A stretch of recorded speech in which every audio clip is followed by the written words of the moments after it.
보물이 되는 지식을 찾아 떠납니다. 펼쳐라 보물지도. 네, 뜬금없지만 두 분은 현재 아파트 생활을 하시나요? 주택 생활을 하시나요? 아니면 뭐 길거리 생활을 하시나요? 혹시 네. 어디 살고 계시는지? 사실 눕는 곳이 네. 다 내 집이긴 하지만 네. 저 본가가 주택입니다. 오, 본가는 주택. 본가는 주택이고 네. 대구에서는 원룸이에요. 아, 본가와 원룸을 왔다 갔다 하시고 네. 자취를 또 하시니까. 인욱 씨는요? 저는 중학교 이후로부터는 계속 아파트에 산 것 같아요. 그렇죠. 아무래도 또 아파트에 쭉 살고 계시는 현대인들이 많을 것 같은데, 그렇다면 여러분이 생각하는 그 살고 싶은 집의 모습은 어떤 모습인가요? 살고 싶은 집의 모습이요. 워너비 하우스. 너창담. 130억. 이렇게 말해도 돼요? 네. 아이유 좋겠다. 아이유 거기 산다던데. 정신이 거뜬. 아이유 씨 사시는데 네. 거기 살고 싶구나. 네. 이렇게 저마다 생각하는 좋은 집의 기준은 각기 다를 텐데요. 그런데 오늘 함께할 선장님은 좋은 집의 조건, 이것이 있어야 한다라고 답을 해주셨는데 과연 이것이 무엇일지 선장님 모시고 여쭤보도록 하겠습니다. 선장님 나와주세요. 나와주세요. 와, 반갑습니다. 네, 안녕하세요. 반갑습니다.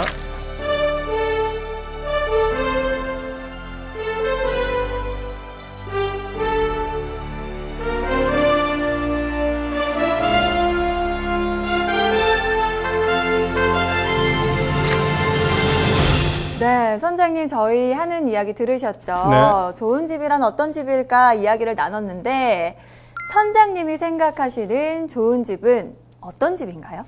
뭐 누구나 아름다운 집을 찾았겠지만 저는 가족의 삶을 잘 담아내는 집이라고 좀 정의하고 싶습니다. 예. 그러니까 저는 삶과 이 집이 아주 긴밀하게 잘 이렇게 매치될 수 있는 그런 집이 좋은 집이 아닐까 생각합니다. 삶과 함께 하는 집. 학동네거리에 있는 집 이런 거요? 학동네거리에 죄송합니다. 죄송합니다. 조금 더 구체적으로 어떤 집일까 머릿속으로 그리고 싶어서. 무슨 뜻인지 모르겠어요. 왜냐하면 예전에 제가 인욱 씨의 대답을 기억하고 말씀을 드린 거예요. 그때 살고 싶은 집이 학동네거리에 있는 집이라고 그랬거든요. 그래요? 네. 바뀌었어요. 바뀌었어요. 너창담. 알겠습니다. 비싼 집으로 그냥. 네. 아니, 우리 선장님께서 이것이 있는 집이 좋은 집이다 이렇게 말씀을 하셨는데 이것이 너무 궁금해요. 이것은 아마 답은 기대하시는 답은 이제 정원인데요. 정원과 집이 저는 불가분의 관계면 참 좋겠다 생각합니다. 집 따로 정원 따로가 아니라 집과 정원이 정말 잘 어울려서 거기서 나나 우리 가족들의 일상이 정말 원하는 대로 또 우리 각자의 개성을 잘 담아낼 수 있는 그런 이 공간이 되면 참 좋겠다 생각합니다. 그러니까 정원이 그럴 때 굉장히 필수적인 요소가 된다고 저는 믿습니다. 알겠습니다. 정원이 있는 집에 대해서 이야기를 해주셨는데 그렇다면 오늘 대한민국 최고의 조경학자 선장님과 함께 정원에 관한 이야기 나눠보도록 하겠습니다. 박수로 시작해볼까요? 네.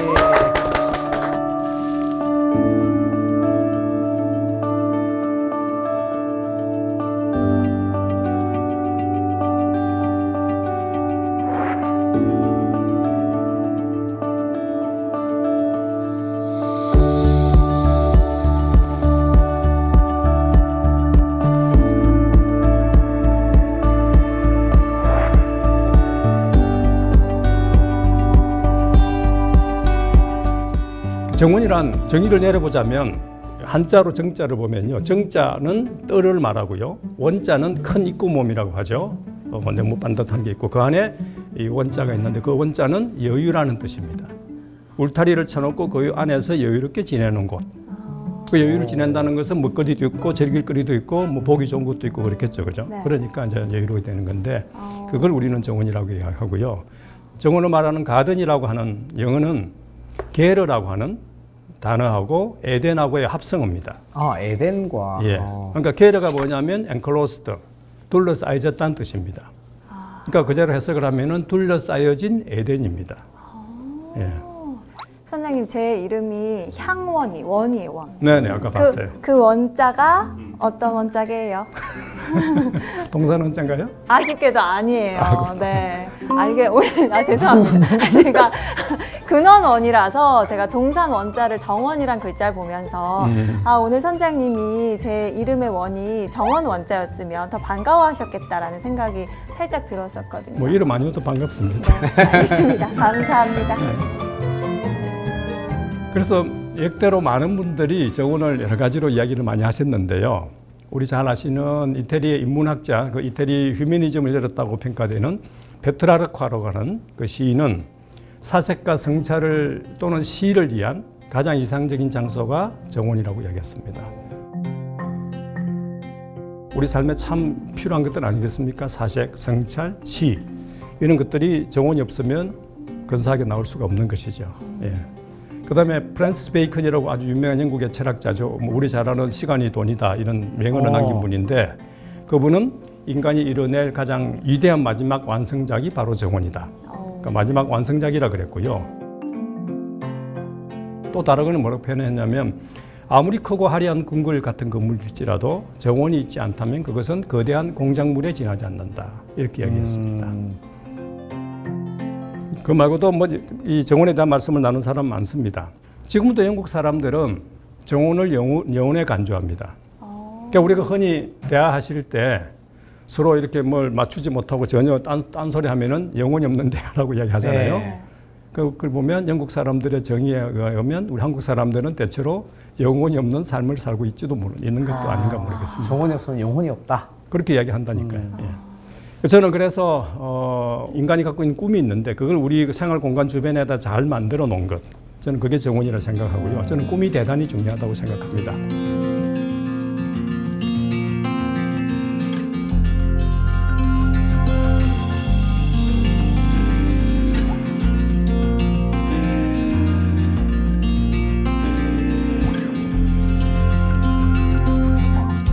(2009년) 봄인데요. 미국 대통령 부인 미셸 오바마가 백악관에서 화이트하우스 가드닝을 했습니다.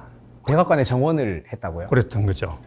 저는 그걸 보면서 참 한 나라의 지도자가 저런 안목을 가지면 참 그 나라는 행복하겠다 저는 생각을 참 많이 했고 그 미셸이 왜 했을까요? 심심했어. 그 바쁜 분이 심심해서 유기농 채소를 드시고 싶으셔서요. 힐링을 위해서? 정답입니다. 정말요? 아시다시피 미국은 오베이시티라고 하죠. 그 비만이 아주 심각한 문제가 되니까 건강한 먹거리 그걸 되게 중요시하고 그걸 위해서 했다고 이야기를 합니다. 그런데 그게 저는 드러난 주 이유고 또 다른 좋은 의도가 저는 있었다고 저는 해석을 합니다. 워싱턴 DC는 미국의 수도이긴 하지만 살인율도 꽤 높고 범죄율 높고 이런 도시입니다. 그러니까 쉽게 말씀드리면 가난한 아이들이 많은 거죠. 저는 미셸이 그 가난한 아이들을 좀 의식했다고 저는 생각합니다. 그래서 미셸이 백악관 안에다가 화이트하우스 가든을 만들어 놓고는 그 가난한 아이들을 불러서 함께 가드닝을 하는 겁니다. 직접 외부에서 불러가지고? 그럼요. 지역 아이들 다 불러가지고. 가난한 아이들 접하면서 보니까 그 아이들이 이렇게 이야기를 하더라고요. 세상에서 나한테 관심을 가진 사람이 아무도 없다. 다른 말로 하면 나는 거의 버림받은 존재 같다. 이렇게 이야기를 합니다. 그 호기심 많고 그 의욕 넘치는 아이들한테 주변에서 좀 잘못되는 뭔가 뭐 마약이나 범죄나 이런 유혹이 들어오게 되면 넘어가기 쉽잖아요. 그죠? 네. 저는 미셸이 그런 면에 주목을 했다고 생각하고요. 그 아무도 돌보지 않는 아이들을 백악관에서 영부인이 직접 불러서 같이 가드닝을 한 겁니다. 혹시 텃밭 해보셨어요? 해보신 분 계세요? 텃밭 가꾸기요? 예. 저희는 해봤어요. 저희 해보셨어요? 집이 본가에 작지만 마당에 이제 텃밭처럼 해서 뭐 깻잎, 고추, 뭐 상추 이런 것도 하고. 직접 하셨어요? 아니면 뭐 할머니가 하시거나 딴 분이 하셨어요? 사실 부모님이 거의 하시고 저는 한 번씩 올 때마다 시키더라고요. 그래서 하긴 하는데 하면 재밌어요.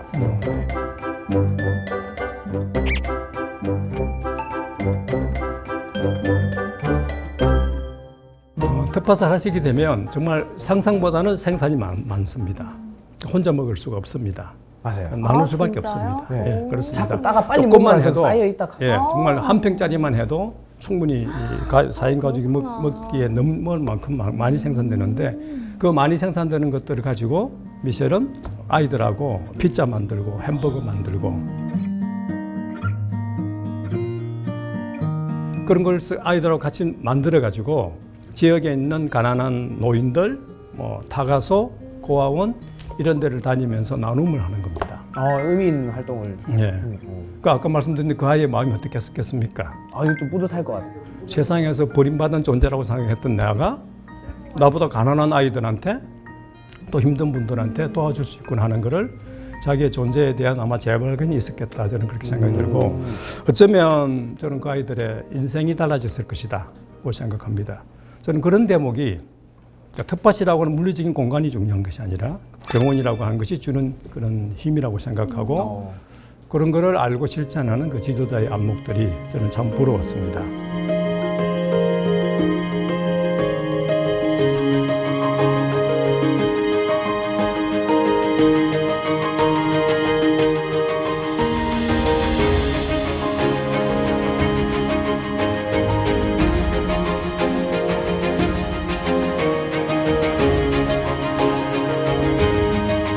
정원일에 대한 이야기를 뭐 서양에서 말할 때는 보면 항상 빠지지 않는 것이 케어, 보살핌, 그다음에 쉐어, 나눔, 그다음에 리스판시빌리티, 어떤 책임감, 사명감 이런 단어들이 항상 따라다닙니다. 그러니까 인간으로서 굉장히 중요한 가치 덕목들 아니겠습니까? 이런 것들이 정원에 되게 중요하게 관련돼 있다, 깊이 관련돼 있다는 겁니다. 최근에 와서 특히 저는 강조되는 것은 아까 말씀드린 대로 사회적 효용으로서 의미입니다. 그게 대표적으로 잘 실현되고 있는 것이 커뮤니티 가든, 공동체 정원이라고 보시면 되고요.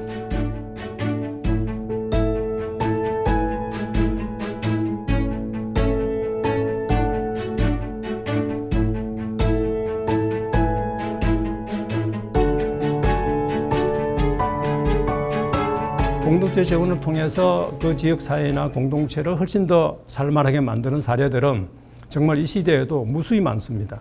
예. 이 순간에도 정말 많이 작동되고 있습니다. 우리 사회도 꽤 많이 있습니다. 알고 보시면. 그래서 저는 최근에 와서는 정원을 저는 소셜 캐피탈이다, 사회적 자본의 하나다 하고까지 저는 강조하고요.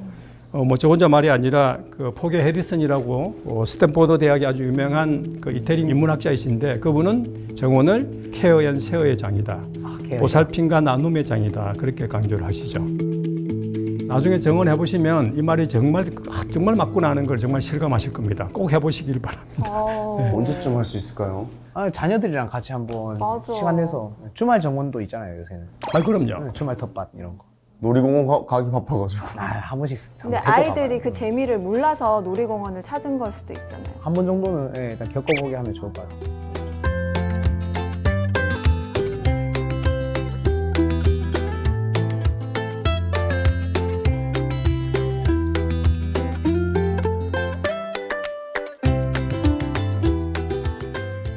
우리보다 앞서 살았던 명사들, 위인들께서 정원이라는 걸 통해서 당신들의 삶을 얼마나 근사하게 풀어나갔는지, 얼마나 깊이나 넓이나 두께를 더해가셨는지 이런 사례들을 가지고 한 말씀을 드려보도록 하겠습니다. 누구나 아시는 저 위대한 인물들을 제가 많이 넣었는데요. 한번 볼까요? 조지 워싱턴, 토마스 제퍼슨, 제임스 메디슨, 그다음에 처칠, 헤세 이분들하고 우리 한국의 이규보, 이자연, 윤선도, 적양용, 인조, 숙종, 정조, 안평대군, 허균, 이황, 이희, 송시열 이르기까지 저는 참 훌륭한 정원가였다고 저는 주장합니다. 다들 정원가였어요? 네, 정원가였습니다. 얼마나 정원가였는지를 제가 시간상 다는 말씀을 못 드리겠고요. 아주 몇 분만 추려서 한 말씀을 드려보겠습니다. 먼저 말씀드릴 분은 정조대왕 이산입니다.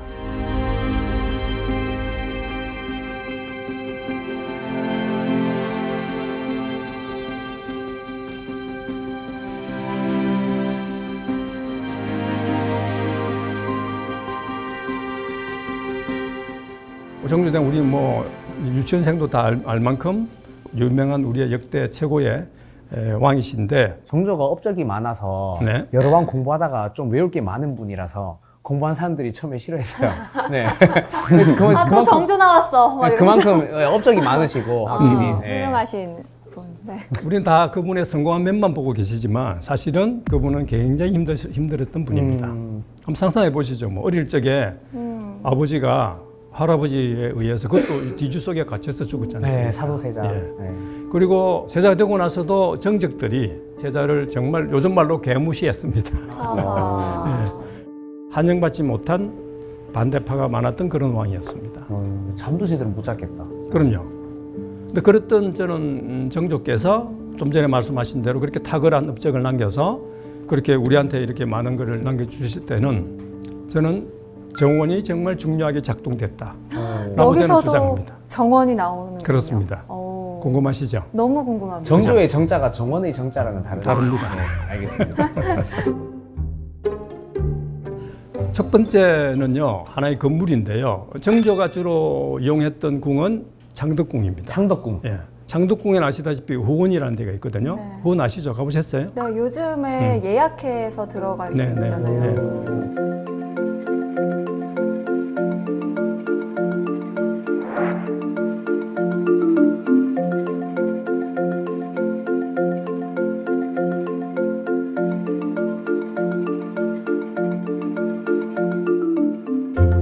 저는 우리나라의 정말 자랑스러운 이 정원이라고 생각하는데요. 근데 조선의 5대 궁 중에서 장덕궁을 유일하게 세계유산으로 등재한 까닭이 있습니다. 그러니까 장덕궁하고 경복궁하고 한번 비교해 보시면 경복궁은 굉장히 축이 잘 살아 있고요. 네. 장덕궁은 축이 없습니다. 왜일까요?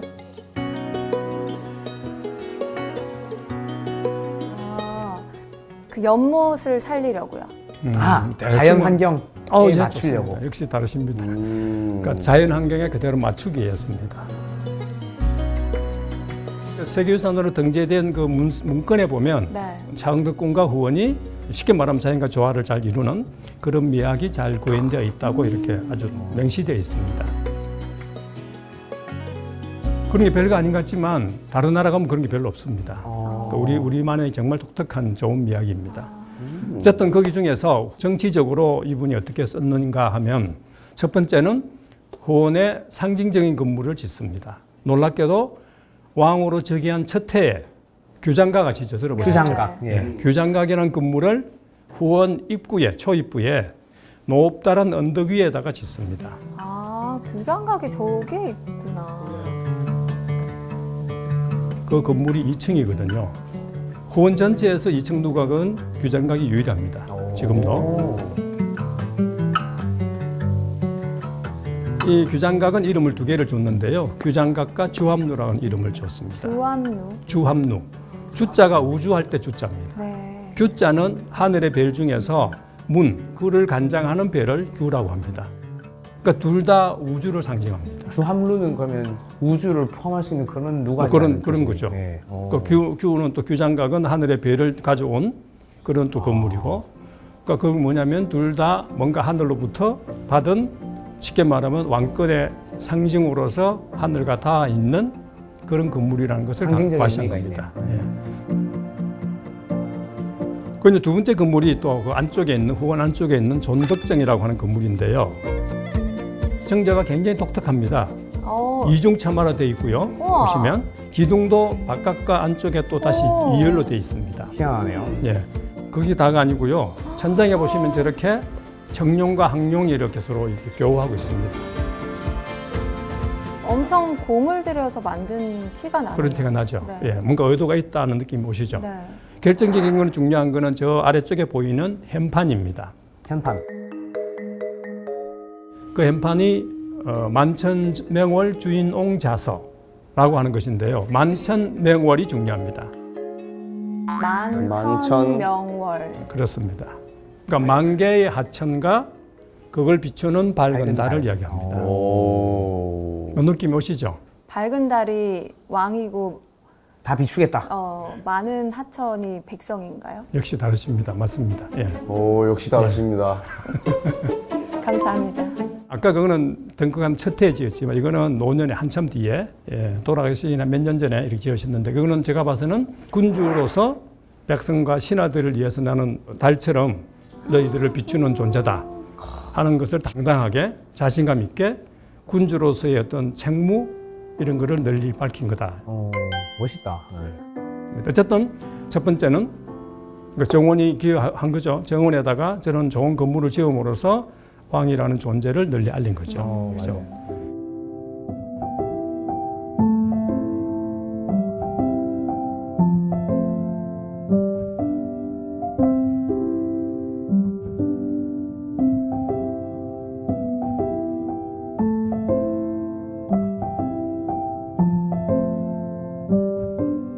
두 번째는 저는 이것도 참 중요하다 생각하는데요.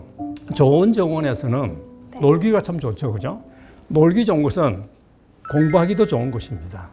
맞습니다. 네. 학교도 정원이나 이렇게 잘 돼 있는 곳 보면 확실히 학습이 잘 되는 것 그렇죠. 같고, 네. 뭐 옛날 한교나 이런 데서 정원 잘 돼 있는데 보면 맞습니다. 학습이 많이 이루어졌다고 들었어요. 맞습니다. 네. 한교는 공공학교지만 그보다 더 이제 적극적으로 경치를 잘 활용한 데가 서원입니다. 아, 서원. 아, 서원. 서원. 네. 그 우리 서원들 대개 보시면 다 경치가 수려한 곳에 들어가 있습니다. 그 산수관에 들어가 있습니다. 서원의 중요한 기능은 세 가지라고 이야기하는데요. 제향, 제사를 지내는 것, 강학, 공부하는 것, 나머지 하나가 유식입니다. 쉬는 겁니다. 쉬는 거. 네. 이렇게 잘 쉬어야 공부 잘한다는 걸 우리 선조들은 아셨던 거고, 근데 놀랍게도 정조대왕께서 그걸 아신 거고, 아까 말씀드린 대로 이 규장각이 있는 건물은 바로 앞에 부용지라고 해서 가장 먼저 만나면서도 가장 아름다운 정원 연못이 있는 곳입니다. 그러니까 바로 위에는 이제 규장각이 있지만 아래쪽에는 연못이 있어서 그걸 같이 즐기는 거죠. 규장각은 국립도서관이고, 네. 그러니까 정조가 워낙 책을 많이 읽으셔가지고 중국이나 다른 나라에서 좋은 책들을 많이 가져와서 거기다 비치해두고 유능한 학자들, 초계문신이라는 제도를 만드셨어요. 초계문신. 예, 그래서 젊은 학자들을 불러서 거기서 공부를 시킵니다. 30살 넘어서 벼슬하지 못하는 젊고 유망한 학자들을 불러서 거기서 가르친 것이 바로 초계문신 제도라는 건데, 정조 재임 기간 동안에 약 138명의 학자들이 배출이 됩니다. 저는 그런 학자들이 정조대왕의 그런 새로운 정책을 펼쳐나가는데 중요한 인재들이 되겠다 하고 저는 그렇게 믿습니다. 예. 근데 그 인재들을 그 혼에서 기른 거죠. 그러니까 국립도서관 지어놓고 아름다운 정원에서 네. 와서 마음껏 공부하라는 겁니다. 공부할 맛이 나겠는데요. 그렇죠. 네. 그죠. 예. 그러니까 공부를 많이 시켜야 되겠다는 것을 뜻을 둔 거고, 그걸 좋은 나라 만들기 위해서는 좋은 인재가 꼭 필요하다. 그 인재들을 어디서 기를까? 이 후원이 최고 좋다. 이렇게 생각을 하신 거죠. 예.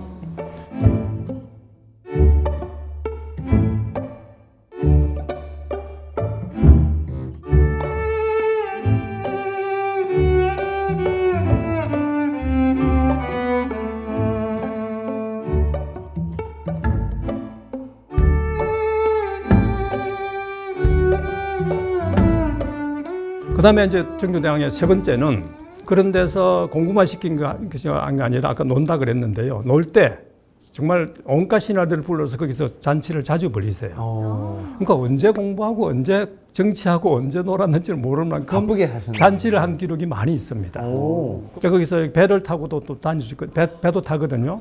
그러니까 요즘 보시면은 아주 입체적인 아트를 즐기는 겁니다. 그렇네요. 네. 조명도 하고요, 음악도 틀어놓고 심지어는 음식도 평소에 못 보는 음식들 이런 것들을 가져와서 그 신하들을 이렇게 좀 뭔가 꼬셔야 말을 잘 듣지 않겠습니까? 네, 뭐 그런 당근도 것들을 주고. 정말 다양하게. 그러면서 또 거기서도 그냥 또 노는 것이 아니라 놀면서 꼭 시와 문화를 생산하십니다. 그래서 그 결과 우리가 볼 수 있는 것은 갱제축이라고 어려운 한자인데요. 쉽게 말하면 두루마리 시집입니다. 두루마리 시집이 지금도 많이 전해집니다. 또 그 잔치는 당연히 당대에 많은 신하들이 다 오는데요. 그중에는 내가 좋아하는 신하만 오진 않고요. 나를 반대하는 신하도 자주 불러서 거기서 연애를 같이 합니다. 화합. 바로 그겁니다. 그러니까 만남과 소통을 정말 끊임없이 하신 겁니다. 정원 회식의 힘입니다, 이게. 맞습니다. 창덕궁 후원에서. 그럼요. 네. 신하들과의 어떤 만남을 굉장히 많이 다양하게 다채롭게 하면서 마음을 이렇게 열어놓고 소통하려고 무진 애를 썼다. 그 마지막 이벤트가 이건데요. 때로는 한 사람만 불러가지고 조용히 후원 전체를 투어를 시켜줍니다. 후원이 꽤 넓거든요. 여러 계곡이 여러 개가 있습니다. 조그만 골짜기 있는데 그 골짜기를 다니면서 친히 이렇게 가이드를 시켜주셨습니다. 산책 코스가 있는. 왕이 그럼요. 직접요? 직접요. 근데 사실 약간 저런 그 후원이나 이런 곳은 왕이 독점할 수 있는 그런 공간이잖아요. 맞습니다. 그런데 이제 신하들을 친히 불러서 소개도 해주고 투어도 시켜주고 신하들과 함께 어울렸던 공간으로 활용했다는 것 자체가 신선하네요. 그렇죠. 마음이 넓어. 네. 그 내용을 우리가 구체적인 증거는 어떻게 알 수 있냐면 강시향 선생님이라고 네. 쓴 글이 호가유 검은기라고 하는 그런 글이 남아 있어요. 거기 이렇게 이야기하십니다.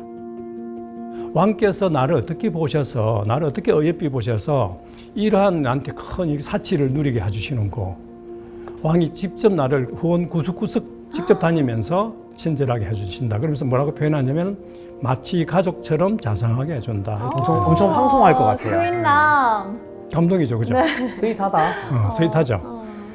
저는 정조대왕께서 거듭 말하지만 그런 개혁을 단기간에 완수할 수 있었던 것은 깊이 사람을 1대1로 이렇게 휴먼 터치라 그러죠. 마음을 소통하려고 하는 그런 깊은 노력들이 저는 유효하게 작용했다고 좀 믿습니다. 정조의 훌륭한 정치에는 저 창덕궁 후원을 빼놓을 수가 없는 그렇습니다. 곳이네요. 그렇습니다. 예, 예.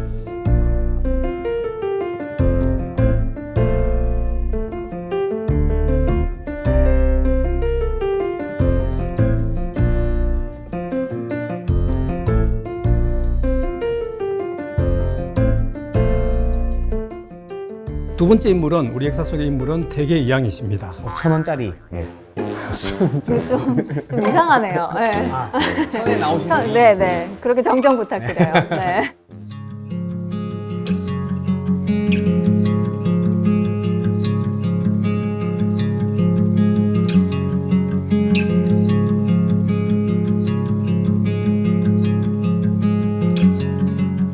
제가 알기로는 우리의 성리학자 중에서 조선의 성리학자 중에서 세계적으로 알려져 있고 지금도 태계학을 공부하는 그 유일한 분이시죠. 독일이나 일본에서는 태계 성리학을 지금도 공부하고 있습니다. 예. 그만큼 많이 널리 알려져 있는 분이세요. 이 태계 선생님을 제가 깊이 있게 공부는 안 해봤지만 해보면서 이런 느낌이 들었습니다. 아, 태계 선생은 그 인간이 누구나 부족하다는 걸 좀 아셨고 그 부족함을 넘어서시려고 정말 무던히 애를 쓰셨고 그 어느 정도로 넘어서셨구나 하는 느낌을 제가 많이 받았고요. 그 어른이 그렇게 자기 인생을, 자기 부족함을 완성시킬 때 정원이 굉장히 중요하게 작용했고 정원을 참 활용을 잘하셨다. 그 이야기를 들을 수 있습니다. 이황 선생님께서도. 그럼요. 태계 선생님한테 제가 받은 거는 참 많은데 여러 가지로 저는 고마움을 많이 받았는데 첫 번째는 태계 선생님은 거주 환경에 대한 고민을 참 많이 하세요. 저는 요즘 우리 한국인들이 그걸 잃어버렸다고 저는 생각합니다. 다 아파트 사신다고 그러셨잖아요. 그죠? 네. 아파트는 내가 지은 게 아니죠. 그죠? 네. 맞아요. 내가 거기 가서 살아야지. 내가 원하는 터는 이런 것이야. 내가 원하는 환경은 이런 것이야. 그걸 맞추어서 간 건 아니잖아요. 그죠? 맞습니다. 커피를 먹을 때도 뭔가 좋아하는 커피숍을 찾아가시잖아요. 그런데 내 집은요. 한 번씩 찾아가는 커피숍은 그렇게 찾아가면서 맞아. 왜 내가 살고 내 사랑하는 가족을 같이 거기도 매일 일상적으로 반복적으로 몇십 년 동안 살 집을 우리는 별 신경 안 쓴다니까요. 집값 때문입니다. 근데 요즘 집은 어떻게 보면 약간 좀 잠만 자는 곳 같잖아요. 일하러 너무 밖에 있으니까. 그러니까 집의 기능이 그만큼 떨어져 버린 거죠. 저는 그게 우리 현대 한국인의 아픔에 저는 아주 깊이 관련되어 있다고 저는 믿습니다. 그 태계 선생님은 재산도 넉넉하셨거든요. 그랬는데도 참 검소하게 사셨고 그렇지만 집이라는 게 어떠해야 되는가, 어떤 환경을 택해서 집을 짓고 살아야 되는가 고민을 참 많이 하셨습니다. 이사를 많이 다녔거든요. 5번, 6번 다니셨어요. 예. 왜요? 좋은 집을 찾아서. 참 주목할 만한 사실은 두 번째 놀라운 사실은 가시는 데마다 집을 지으시는데요. 결코 크게 짓지 않으세요. 5, 6번 중에서 제일 크게 지은 건물이 도산서당, 안동에 가시면 네. 도산서당 지금 있죠. 네. 그거 도산서당입니다. 그게 제일 크게 지으신 제일 거예요? 크게 지은 겁니다. 3칸짜리입니다. 그러면 그 전에는 2칸짜리, 1칸짜리. 한 칸짜리도 있습니다. 아. 한 칸짜리 집으로는 양진암이라고 하는 곳이 있는데 그 양진암은 기록이 어떻게 나오냐면 석가래 3개 가지고 지었다고 이야기합니다. 석가를 3개 가지고. 네. 그럼 진짜 규모가 작은데 그러면? 완전히 움집이죠. 네. 한 칸뿐만 아니라 완전히 움집에서 살았다는 겁니다. 세모로 그냥. 그렇게 검소하게 사셨는데 놀라운 사실은요. 가시는 데마다 꼭 정원은 만들어 절겠다는 겁니다.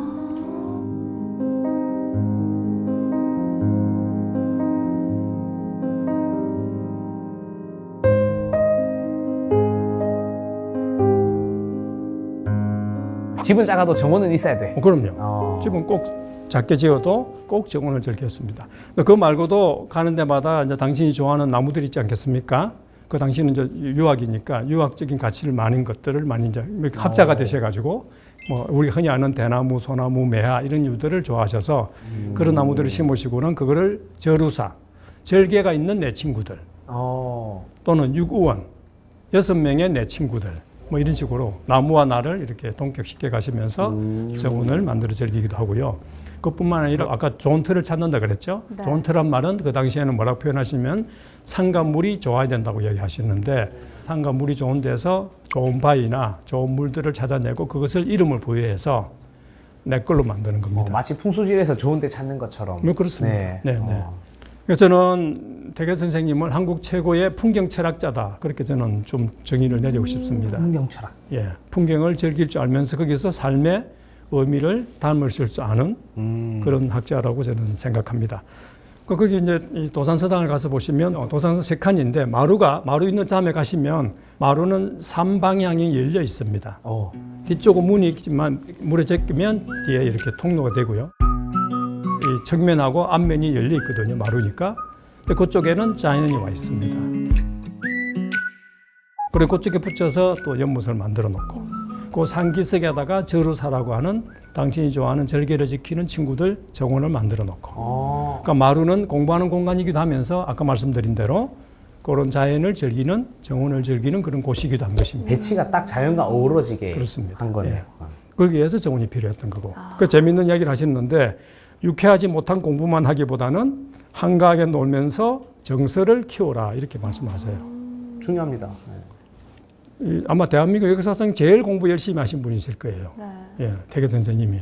그렇게 공부 열심히 하신 분이 이런 말씀을 하셨습니다. 그래서 좀 공감이 안 가요. 너무 공부를 많이 하신 분이 말해서. 저 말을 그대로 고지고대로 하면 정말 태계 저렇게 됐을 선생님한테 혼날 것 같은데요.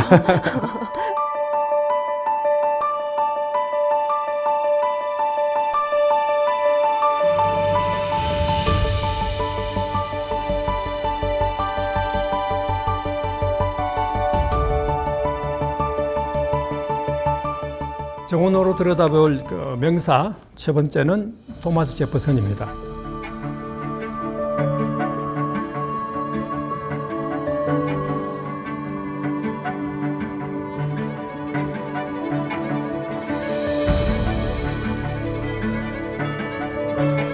건축가이기도 하고 조경가이기도 하고 정원을 아주 참 잘 지켰던 분이고요. 저기 리스트가 나오는 저 많은 건물들 저것들을 직접 설계도 하시고 워싱턴에 있는 국회의상당도 직접 설계에 참여도 합니다. 제퍼슨 그러면 우리는 제퍼소니안 아이디어이라 그래서 제퍼슨이 꿈꿨던 그 꿈이 있었습니다.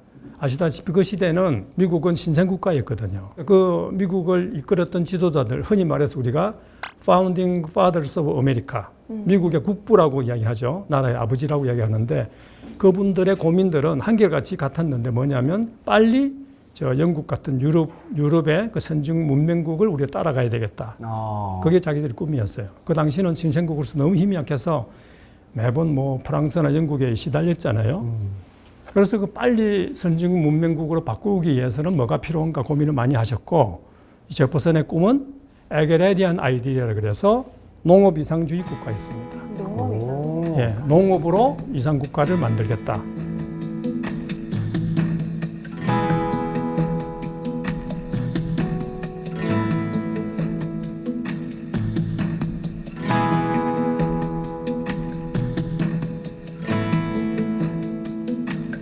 이분들은 재밌는 이야기를 했어요. 상업은 치팅, 속이는 것이다. 맞나요? 약간 남는 거 하나도 없어. 뭐 이렇게 우리 다 하시잖아요. 그렇죠?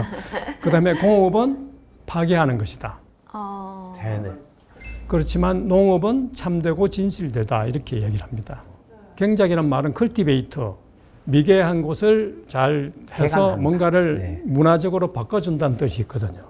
예, 그런 좋은 의미가 있었기 때문에 그렇게 믿어서 그런 아그라리아 농업 이상주의 국가를 꿈꿨고 비교적 다른 산업에 비해서는 자연친화적이다라고 그렇죠. 생각했던 거네요. 그러니까 그 당시 미국은 미국 국민들을 생각해 보시면 유럽에서 건너온 사람들이 대부분이고 아시안 우리나라 사람도 네. 가고 뭐 많이 갔잖아요. 아프리카에서 노예들도 많이 오고 그 한마디로 오합지졸이었어요. 근데 그 사람들을 데리고 빨리 신생국 미국을 빨리 이렇게 문명국을 바꾸기 위해서는 국가적으로 뭔가가 필요한데 뭐 요즘처럼 뭐 TV가 있습니까? 핸드폰이 있습니까? 그러니까 국민들을 계몽시키기에는 농업이 참 좋다고 믿었던 것 같습니다. 예. 땅은 넓으니까. 예. 그래서 자영농 위주의 농업 이렇게 얘기를 합니다. 어쨌든 지금부터 보실 저 몬티첼로라고 하는 곳은 제퍼슨의 사저입니다. 지미자 정원인데 저 집과 정원은 그런 제퍼슨 당신의 그런 꿈을 국가적으로 좀 이렇게 이루기 위해서 하나 만든 일종의 모범 모델 이렇게 볼 수 있습니다. 그런 의미가 있기 때문에 지금 저기는 세계유산으로 등재되어 있습니다. 보시면 오른쪽에 길게 보이죠? 저게 텃밭인데요. 이야, 크다. 저게 너무 아름답다. 길이가 300m나 되는 텃밭입니다. 그러니까 아까 제가 텃밭 조금만 해도 많이 생산한다 그랬는데 300m나 되는 텃밭을 만들어서 운영했던 까닭이 있습니다. 말목이 살리려고. 제퍼슨은 아까 말했잖아요. 농업 이상주의를 꿈꿨다 그랬잖아요. 빨리 농업을 미국에다가 퍼뜨려야 되는 거예요. 그 당시 미국의 농업 기술이 현저히 낮았죠. 유럽에 비한. 네. 그래서 프랑스 가 있을 동안에 거기 식물학자들, 보테니카든 식물원 이런 데를 계속 컨택을 많이 합니다. 네트워크를 확보를 합니다. 그래놓고는 이 몬티첼로에 있으면서 계속 편지를 2만 통 이상 썼다고 돼 있어요. 그래가지고 계속 씨를 받습니다. 종자를 받습니다. 그래서 저기다 실험을 하는 겁니다. 농업을 보급하기 위해서. 보급하기 위해서. 내가 잘 먹고 잘 살기가 아니라 거기서 뭐 즐기거나 할 게 아니라 빨리 이걸 퍼뜨려서 미국 전체를 농업 사회로 만들어 나가기 위해서. 나라의 부흥을 위해서. 그렇죠. 부흥 위해서. 저 건물은 텃밭 가에 있는 파빌리온이라 그래서 우리를 치면 정자 같은 건데요. 저 정자가 독특합니다. 문을 다 열어버릴 수 있어요. 그럼 우리 정자처럼 그냥 비바람이 다 들어오는. 그러니까 제퍼슨도 굉장히 자연을 좋아했던 사람이긴 해요. 그런데 저 전망을 한번 보시죠. 겨울 풍경인데 보시면 완전히 수평선이잖아요. 그죠? 네. 지평선이죠. 그러니까 저를 맨 처음 여기에 이제 가이드해 주셨던 버지니아 대학의 역사학자인데 역사 교수님이신데 그분이 뭐라 그러시냐면 너가 여기서 산을 보려고 그러면 동쪽으로 산을 보려면 대서양을 건너서 포르투갈 가야 산을 볼 수 있다 이렇게 말씀하셨어요.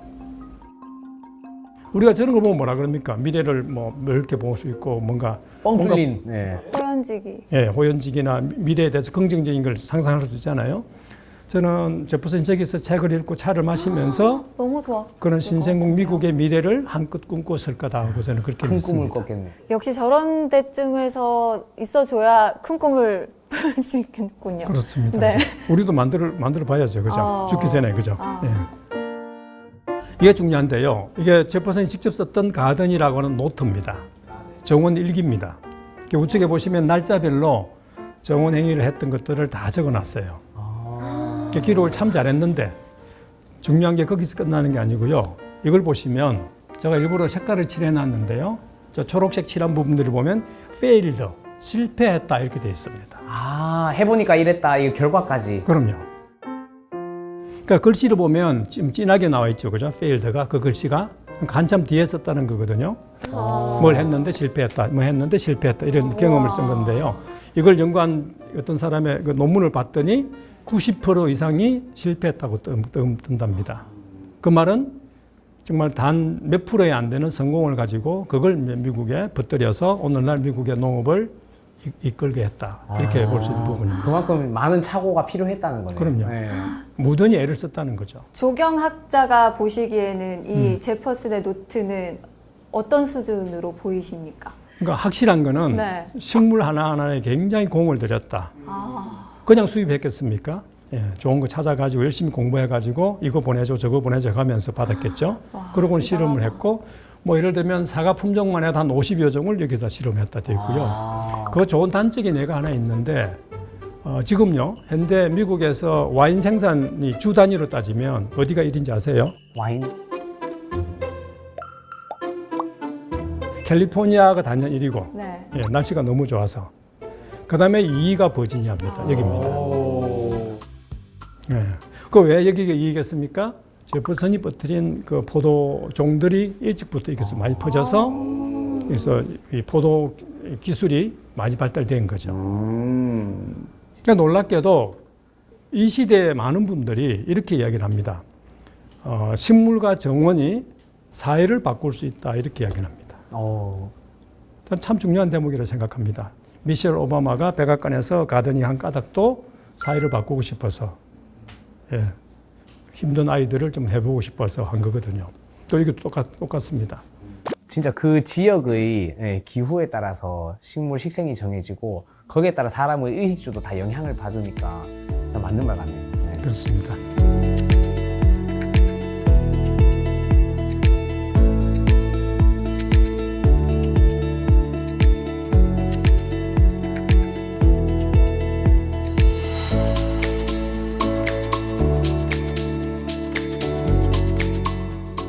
뭐 제가 말씀드린 그런 위인들 말고도 수많은 위인들이 미국의 대통령들, 뭐 영국의 처칠이나 찰스 같은 정치가 또는 헤세나 뭐 에즈워드, 뭐 제인 오스틴, 뭐 버지니아 울프, 뭐 이런 많은 문학가들, 그러면 철학자들 칸트, 게테 뭐 이런 사람들요. 수많은 분들이 정말 정원을 참 잘 즐겼던 분들이다.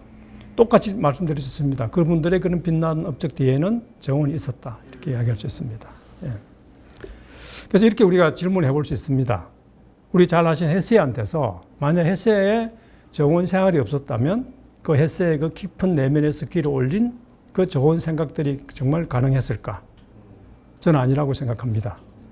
자, 그렇다면 저는 뭐 위인들만 그런 삶을 살겠습니까? 우리는요. 우리도 잘 살아야죠. 다 한 번 살고 가는 세상인데 또 우리 아이들은 나보다 훨씬 더 잘 살았으면 좋지 않습니까? 그런 우리 꿈이 있는데 그렇다면 나는 또 우리 가족한테는 과연 어떤 삶을 살아야 되는가? 그럴 때 우리는 어떤 정원이 필요한가? 이런 고민들을 저는 해야 된다고 생각합니다.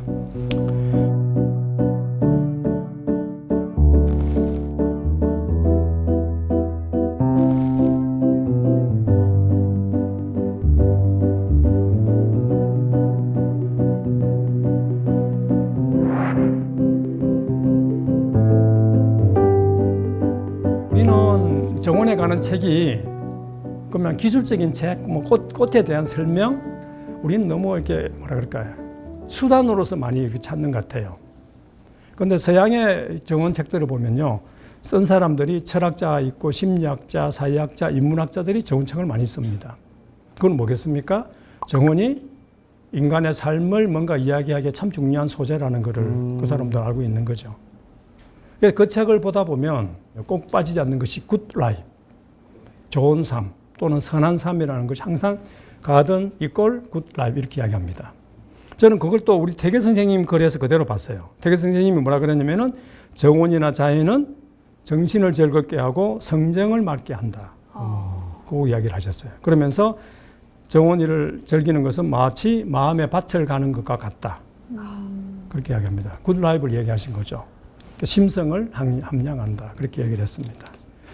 최근에 이런 재밌는 사건이 있었는데요. 테드 강연에 보면 하버드 대학의 의대 교수입니다. 로버트 와일딩거라고 하는 분이 당시 그때 75년간 하고 있는 장기 연구 과제를 발표한다. 그럼 중간 발표라고 했습니다. 본인이 4번째 연구 책임자라고 그랬습니다. 그 연구는 1930년대에 시작한 연구인데요. 보스턴 지역에서 그 하버드 대학생들하고 동년배 빈민 청년들을 많이 됐어요. 700명이 훨씬 넘게 대상지를 해서 생애 조사를 합니다. 그러니까 30년대에 20대니까 지금은 90이 다 넘었잖아요. 돌아가신 분 많습니다. 그러면 아들, 손자들까지 지금도 하고 있어요. 그러니까 이 연구는 뭐냐면 무엇이 우리로 하여금 건강하고 장수하고 행복하게 하는가. 저는 우리 한국인들이 이런 질문을 스스로에게 많이 던질 필요가 있다고 저는 믿습니다. 뭐가 있으면 내가 건강하고 행복하고 장수할 것 같습니까? 돈. 돈. 이 물질 만능주의. 중요하긴 하죠. 예. 사랑. 그 답이 나오는데요. 저는 이 답을 보고 정말 두 번 놀랐는데요. 3가지를 이야기하는데 3가지가 다 관계입니다. 관계. 첫 번째는 소셜 인터랙션, 사회적 관계입니다. 그래서 고립되면 안 좋다 이렇게 이야기를 하고요. 그 다음에 두 번째, 그 사회적 관계도 중요하지만 그보다 훨씬 중요한 것이 깊고 따뜻한 관계다고 이야기합니다. 저는 우리 한국 사회가 이 두 번째가 조금 이렇게 손상이 좀 있지 않는가 생각을 하거든요. 특히 부부 관계, 가족 관계. 예, 되게 중요하잖아요. 그 부분을 강조하고요. 마지막으로 좋은 관계를 유지하게 되면 신체나 뇌나 둘 다 노화가 덜 되고 오히려 촉진된다. 뭐 이런 게 있습니다. 그러니까 쉽게 말하면 공부 잘하고 싶으면 관계 잘하면 공부 잘할 수 있는 겁니다. 예, 학생들한테 제가 많이 묻는 말인데 재밌는 거는 이분이 말미에 이렇게 질문합니다. 그 관계 그 별거 아닌데 그거 왜 우리 그것 때문에 그렇게 골탕을 하고 있죠? 그러면서 자기가 답을 내립니다. 바로 우리가 인간이기 때문에 관계가 되게 힘든 거거든요. 성가시고 귀찮고 정말 신경 많이 써야 되고요. 짜잘하고 뭐 이런 거잖아요. 그걸 지속적으로 한다는 게 참 어려운 거죠. 맞아요. 그래서 이분은 이제 어렵다고 결론을 냈는데요. 저는요, 관계가 쉽습니다. 왜요? 정원이 있습니다. 관계를 잘 맺으려면요, 정원이 정말 훌륭한 장치입니다. 안 믿으시겠지만, 한번 이게 제 연구인데요. 서울의 영구임대 아파트, 그분들을 대상으로 한 연구인데,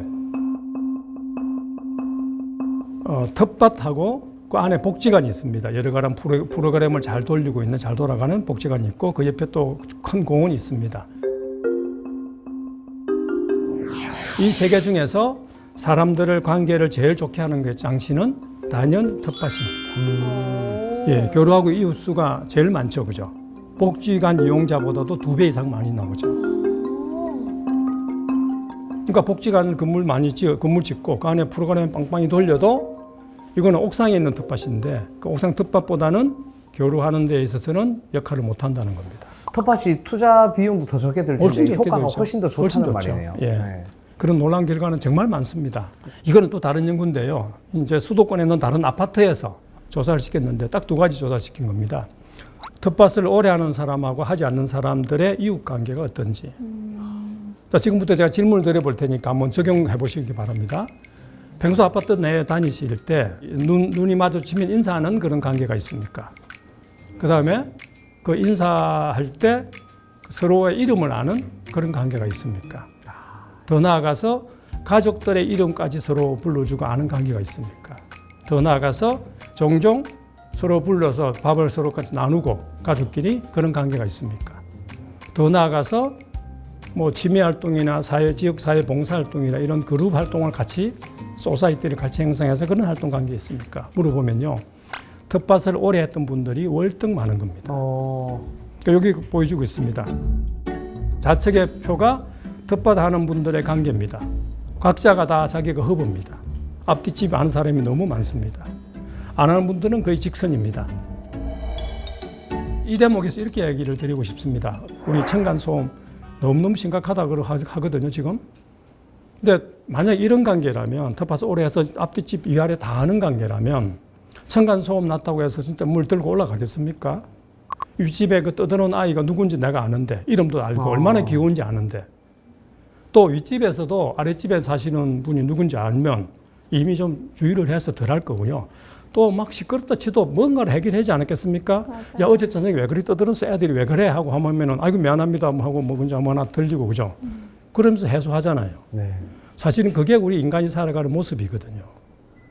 거기 소통이고, 그죠? 이웃이고. 근데 우리는 그게 깨져 있다니까요. 자, 이거 보시면 이거 또 다른 효과를 볼 수 있어요. 이걸 또 영국의 데이터인데요. 아까 제가 정원을 케어 앤 쉐어라고 했잖아요. 네. 이 나눔의 양상입니다. 나누는 대상이요. 첫 번째가 친구, 두 번째 가족, 세 번째 이웃, 네 번째가 뭡니까? 낯선 사람들입니다. 그러니까 낯선 사람까지도 서로 나누는 겁니다. 텃밭하면 생산이 너무 많이 되니까. 그러니까 그렇게 서로 나눔을 많이 하게 되면 어떻게 우리 이웃 간의 관계가 이렇게 삭막해질 수가 있겠습니까?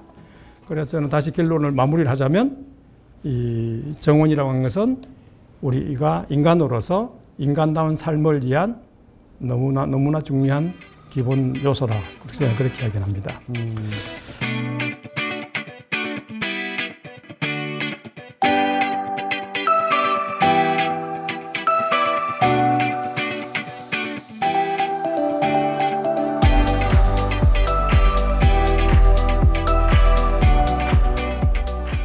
현대인들의 내면을 치유하는 방법, 정원을 통해서 자연을 가까이 하고 또 서로를 가까이 하는 게 또 방법이 되지 않을까라는 생각이 들었는데요.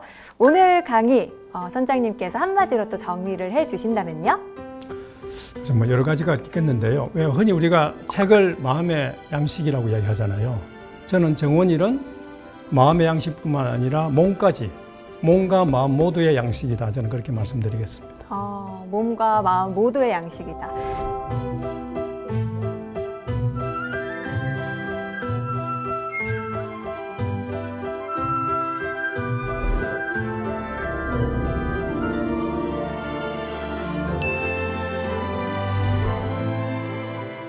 오늘 정원에 관해서 이렇게 깊은 이야기 나눠봤는데 두 분 어떻게 들으셨어요? 뭐 정원 하길래 뭐 저랑 관계없는 얘기인가 싶기도 하고 필요한가 싶기도 했는데 뭐 듣다 보니까 좀 필요한 것 같기도 하고 뭐 그런 것 같아요. 앞으로도 텃밭 열심히 가꾸시면서 저는 가꾸진 않죠. 그래도 아이들 데리고 해볼 생각은 있습니다. 좀 다녀볼 생각은 있어요. 네. 알겠습니다. 경환 씨는 오늘 어떻게 들었어요? 저는 이제 교육 쪽에서도 학교에서도 애들이랑 텃밭을 좀 해보는 활동이 있거나 뭐 그런 거 보면서 이제 노작 교육의 가치에 대해서도 한 번씩 이제 이야기를 하는데 오늘 생각보다 더 많은 가치들이 숨어 있었다는 걸 알게 돼가지고 조금 더 주변에 이 텃밭 가꾸기의 순기능에 대해서 더 이야기를 하게 될 것 같습니다. 네. 네, 현대 사회는 흔히 무채색으로 표현이 됩니다. 우리 일상을 활기롭고 다채롭게 만드는 가장 좋은 방법, 바로 자연의 색, 정원을 가까이 하는 게 아닌가라는 생각이 듭니다.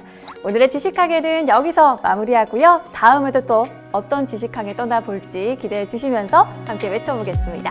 다음 주에도 찾아라, 보물소!